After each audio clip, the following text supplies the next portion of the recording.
నాన్న, నువ్వు కొనే ప్రతి వస్తువు నాన్నమ్మ కోసమేనా? కొత్త ఏసీని అమ్మ గదిలో బిగించమంటూ నేను పనివాళ్లతో చెబుతుంటే విన్న మా అబ్బాయి శైలేష్ తన అయిష్టతను బాహాటంగా ప్రదర్శించేసి విసురుగా బయటికి వెళ్ళిపోయాడు. కొడుకు మాటలు బిగ్గరగా వినిపిస్తుంటే వంటింట్లో నుండి హాల్లోకి వచ్చిన కోమలితో పెద్దంతరం చిన్నంతరం లేకుండా ఎంత పరుషంగా మాట్లాడుతున్నాడో చూడు అన్నాను నేను కోపంగా. వాడు అన్నదాంట్లో నిజం ఉంది కదండి. 6 నెలల క్రితం ప్లాస్మా టీవీ కొంటున్నారని చెప్పగానే ఫ్రెండ్స్తో కలిసి సరదాగా అందులో క్రికెట్ మ్యాచ్ చూడొచ్చని వాడు ఆశపడ్డాడు. తీరా చూస్తే మా అమ్మకి చత్వారం ఉంది, పెద్ద స్క్రీన్ పైన బొమ్మలు బాగా కనపడతాయి అంటూ దాన్ని కాస్త తీసుకెళ్ళి అత్తయ్య గారి గదిలో పెట్టించారు. ఇలా ప్రతి విషయంలో ప్రథమ తాంబూలాన్ని మీ అమ్మగారికి అందిస్తుంటే ఇంట్లో మిగతా వాళ్ళకి మండదా మరి అంది కోమలి. ఓ పక్కన కొడుకును సమర్థిస్తూనే పనిలో పనిగా తన అక్కసును వెల్లడించింది మా ఆవిడ. నా చిన్నతనాన్న నాన్న చనిపోతే ఎన్నో ప్రయాసలు గూర్చి పెంచి పెద్ద చేసిన మా అమ్మకి ఈ మాత్రమైన సౌకర్యాలను కల్పించడం కొడుకుగా నా విధి. అది మాత్రమే కాదు కోమలి, అమ్మ గదిలో అన్ని ఏర్పాట్లు ఉంటే అమ్మకిక గది దాటి బయటకొచ్చే అవసరం ఉండదు. దాంతో ఆవిడ ప్రాణానికి హాయిగా ఉంటుంది, నీకు వెసులుబాటుగా ఉంటుంది. చీటికి మాటికి అమ్మ హాల్లో తచ్చాడుతూ ఉంటే నీ ప్రైవసీకి ఇబ్బంది కలిగిందని చిర్రుబురులాడుతూ కంప్లైంట్ చేసేది నువ్వేగా, కాదంటావా? ఆ మాట నిజమేలేండి.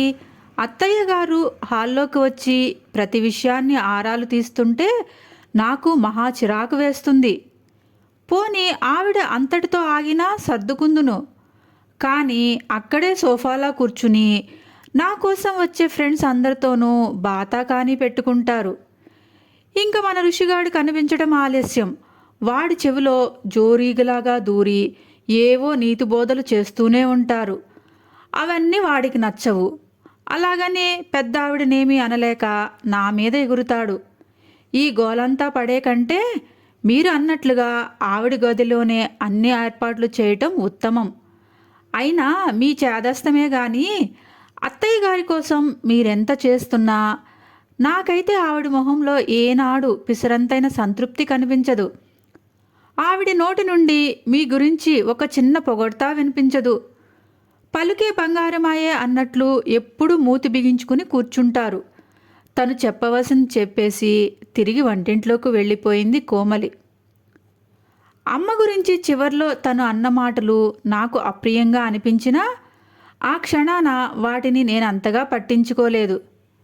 అయితే ఏసీ ఫిక్స్ చేయటం పూర్తయ్యాక అమ్మ గదిలోకి వెళ్ళి రిమోట్ టెంపరేచర్ సెట్ చేసి మలయమారుతంగా వీచిన చల్లగాలిని ఆస్వాదిస్తూ అమ్మ ఏసీ బాగా పనిచేస్తుంది కదూ అన్న నా మాటలకి అవునన్నట్లుగా కేవలం తలాడించింది.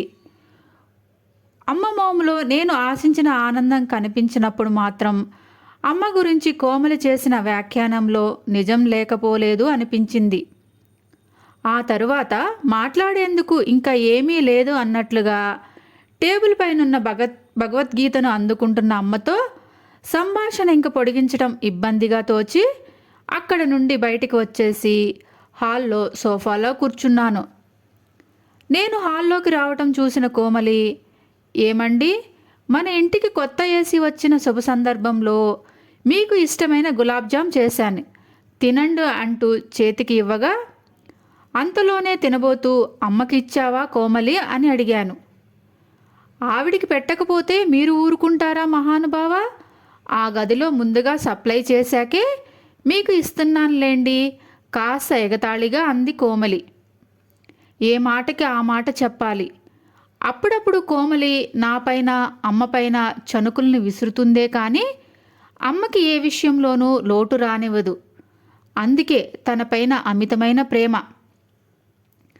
శిల్పారామం చూడాలని ఎప్పటి నుండో అడుగుతున్నావుగా, త్వరగా వెళ్ళి వద్దాం అనగానే కోమలి మొహం 1000 వాట్లు బల్బులా వెలిగిపోయింది. ఇదిగో ఇప్పుడే చిటుకులో వచ్చేస్తాను అంటూనే నా బుగ్గపైన గట్టిగా ముద్దు పెట్టేసి బెడ్రూంలోకి పెరిగెత్తింది. తను అంతే అల్ప సంతోషి, చిన్న చిన్న వాటికే సంబరపడిపోతుంది. ఆ ఆనందాన్ని ఎప్పటికప్పుడు ఇలా ఏదో ఒక చర్య ద్వారా ప్రదర్శించేసి నా మనసును దోచుకుంటుంది. అమ్మ కూడా ఎప్పుడూ అలా మౌనంగా ఏదో కోల్పోయిన దానిలాగా నిర్వేదంగా ఉండకపోతే అప్పుడప్పుడైనా కోమలిలాగా చక్కగా తన సంతోషాన్ని మాటల్లోనో చేతల్లోనో వ్యక్తం చేస్తే బాగుంటుంది కదా. శిల్పారామంలో చూడవలసినవన్నీ చూసేసి ఇంటికి బయలుదేరుతూ ఉండగా హఠాత్తుగా వెనక నుండి నా భుజం మీద చెయ్యి పడటంతో ఉలిక్కిపడి చూస్తే అక్కడ నా చిన్ననాటి స్నేహితుడు కనిపించాడు. అరే కిరీటి, నువ్వేమిటిరా ఇక్కడ అంటూనే ఆనందంగా వాడిని కౌగలించుకున్నాను. చెన్నై నుండి ట్రాన్స్ఫర్ మీద ఇక్కడికి వచ్చి 2 నెలలు అయింది సాయి. ఆఫీస్ పనుల్లో బిజీగా ఉండటం వల్ల ఇంతదాకా నిన్ను కలవలేకపోయాను. వీలు చూసుకుని మీ ఇంటికి రావాలనే అనుకుంటున్నాను. ఇంతలో ఇలా కలిసాం. అన్నట్లు మా ఇల్లు ఇక్కడికి దగ్గరలోనే ఉంది. నాతో పాటు మా ఇంటికి రండి. అమ్మ ఎప్పుడూ మిమ్మల్ని గుర్తు చేసుకుంటూనే ఉంటుంది అన్నాడు కిరీటి. అలాగే రా అంటూనే కోమల వైపు తిరిగి, వీడు నా ఫ్రెండ్ కిరీటి. మేము తణుకులో ఉన్నప్పుడు మావి పక్కపక్క ఇళ్ళు. వీడు నేను అక్కడే 6 ఏళ్ళు కలిసి చదువుకున్నాం. తను మన పెళ్ళికి కూడా వచ్చాడు అంటూ పరిచయం చేశాను. ఆ తర్వాత కిరీటితో కలిసి వాళ్ళింటికి బయలుదేరాను. చెప్పులను వారగా వదిలి హాల్లోకి అడుగుపెట్టగానే అక్కడ సోఫాలో కూర్చున్న యశోద పిన్నిని వెంటనే గుర్తుపట్టాను. అమ్మా, ఎవరు వచ్చారో చూడు అన్న కిరీటి మాటలకు కళ్ళజోడు సరిచేసుకుని నా మొహంలోకి 2 క్షణాల పాటు తెరపారా చూశాక, ఎవరది? సాయిరాం కదా, చాన్నాళ్లకు కనిపించావు, బాగున్నావా బాబూ? ఇందిరక్క ఎలా ఉంది అంటూ ఆప్యాయంగా పలకరించింది యశోద పిన్ని. అందరం బాగున్నాం పిన్ని, నువ్వెలా ఉన్నావు? నాకేం, బంగారం లాంటి కొడుకు, నెత్తిన పెట్టుకుని చూసుకునే కోడలు పిల్ల, ముద్దులు మూటగట్టే మనవరాలు అంటూ నిండుగా చెప్పిన పిన్ని కళ్ళల్లో కనిపించిన సంతృప్తికి నాకు చాలా సంతోషం వేసింది. అమ్మ కళ్ళల్లో ఇటువంటి ఆనందం ఎందుకు కానరాదు? కాసేపు ముగ్గురం కలిసి తణుకులో జ్ఞాపకాలను నెమరువేసుకుంటుంటే కోమలి శ్రోతలా వింటూ కూర్చుంది. ఇంతలా సడన్గా ఏదో గుర్తుకు రాగా, ఏరా కిరీటి, ఇవాళ శిల్పారామం మేనేజర్ని కలవాలన్నావుగా, కలిసావా అన్న పిన్ని ప్రశ్నకు ఆ పని పూర్తి చేసుకుని తిరిగి వస్తుంటేనే అనుకోకుండా అక్కడ మన సాయిరాం కనిపించాడమ్మా అని చెప్పాడు కిరీటి. ఆ తల్లి కొడుకుల సంభాషణ నాలో ఆశ్చర్యాన్ని నింపింది. కిరీటి తన ఆఫీసుకు సంబంధించిన విషయాలను కూడా తల్లితో చెప్పుకోవటం చిత్రంగా అనిపించింది. నా మట్టుకు నేను అమ్మతో ఇలాంటిది పెద్దగా మాట్లాడను. అడపాదడపా ఆఫీసు విషయాలు ఇంట్లో పంచుకున్నా అది కోమలితోనే. అయినా ఒక తరం వెనక మనిషి అయిన అమ్మకి నా ఆఫీస్ విశేషాలు చెబితే మాత్రం అర్థమవుతాయా అనుకున్నాను.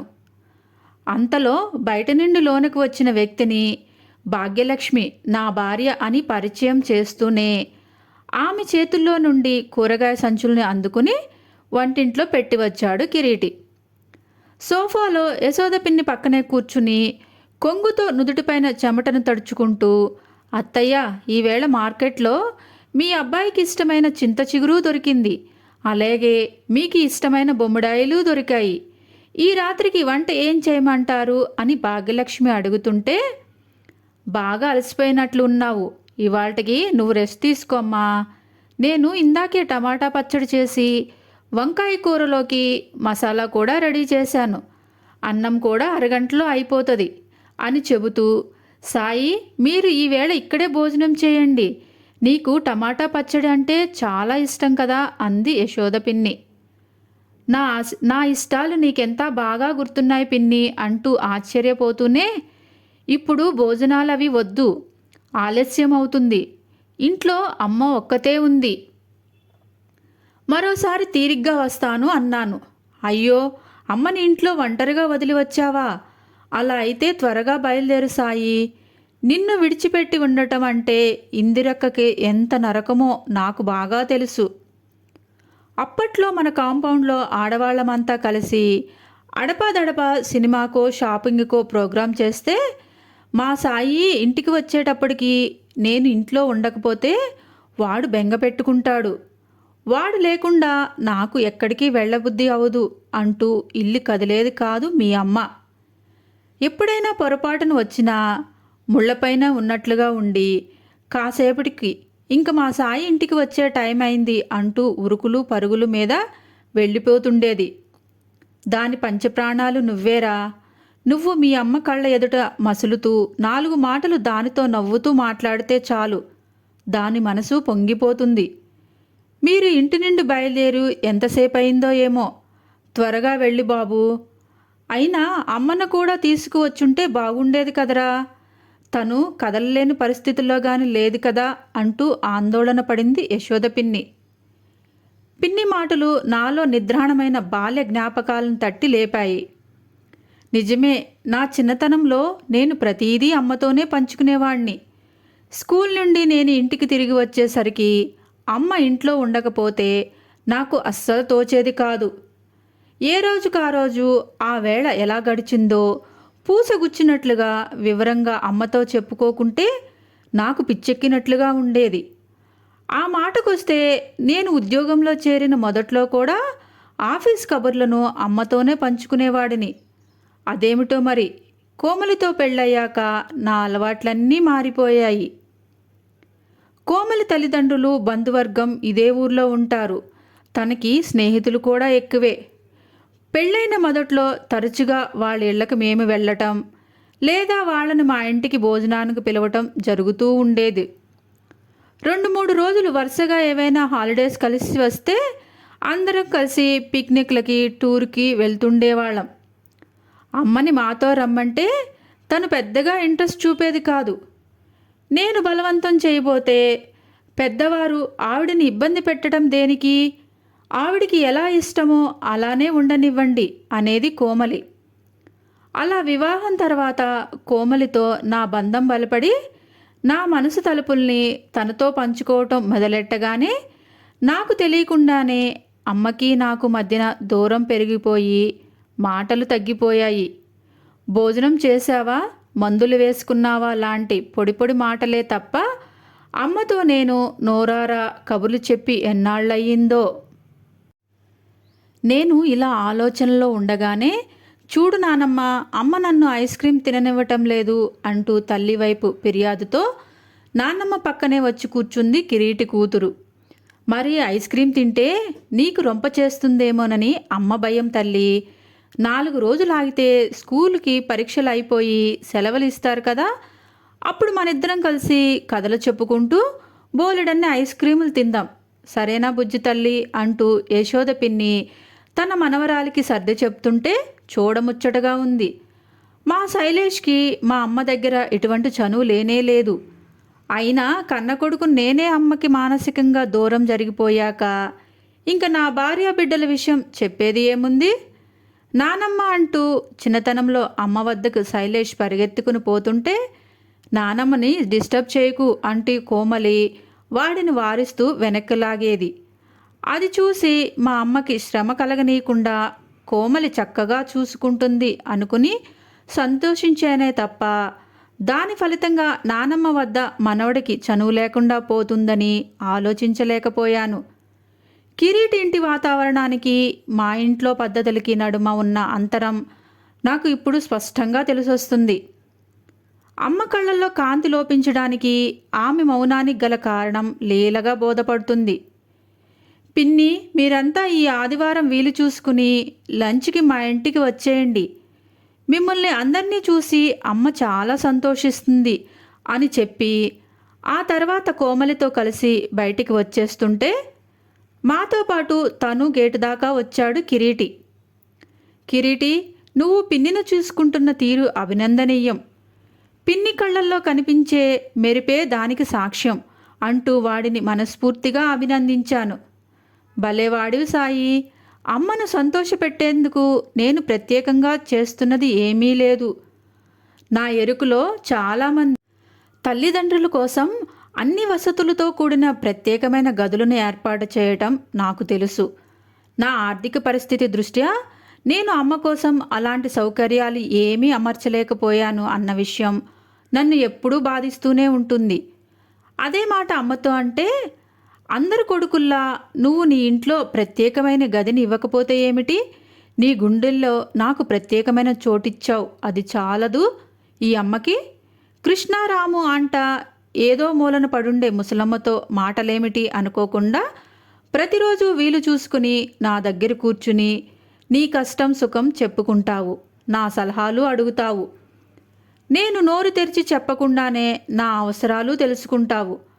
అడ్డాల నాడు బిడ్డలు కాదు గడ్డాలు నాడా అన్నట్లు కాకుండా ఇప్పటికీ చిన్ననాటి కిరీటిలాగే నాతో మసులుకుంటావు. ఏ తల్లికైనా ఇంతకంటే కావాల్సింది ఏముంటుందిరా అంటుంది అమ్మ. నిజమే కదా సాయి, ఇంట్లో పెద్దవాళ్ళ ఉనికిని గుర్తించి నోరారా పలకరిస్తే చాలు పొంగిపోతారు. అనుభవంతో వాళ్ళకు తోచిన సలహా ఇస్తారు. వాళ్ళ పెద్దరికానికి మనం పిసరంత గౌరవాన్ని ఇస్తే దాన్ని వాళ్ళు కొండంత పెన్నిదిగా భావిస్తారు.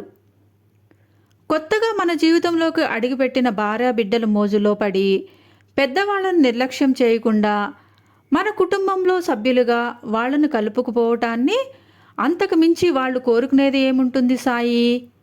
నా అదృష్టం కొద్దీ నా భార్యకి పెద్దల పట్ల గౌరవం ఉంది. అందుకే అమ్మతో కోడలిలా కాకుండా కూతురిలా మసులుకుంటుంది. కిరీటి మాటలు నా మనసును చెల్లుమని తాకాయి. అమ్మ విషయంలో నేను చేస్తున్న అపరాధమేమిటో నాకు ఇప్పుడు పూర్తిగా అర్థమైంది.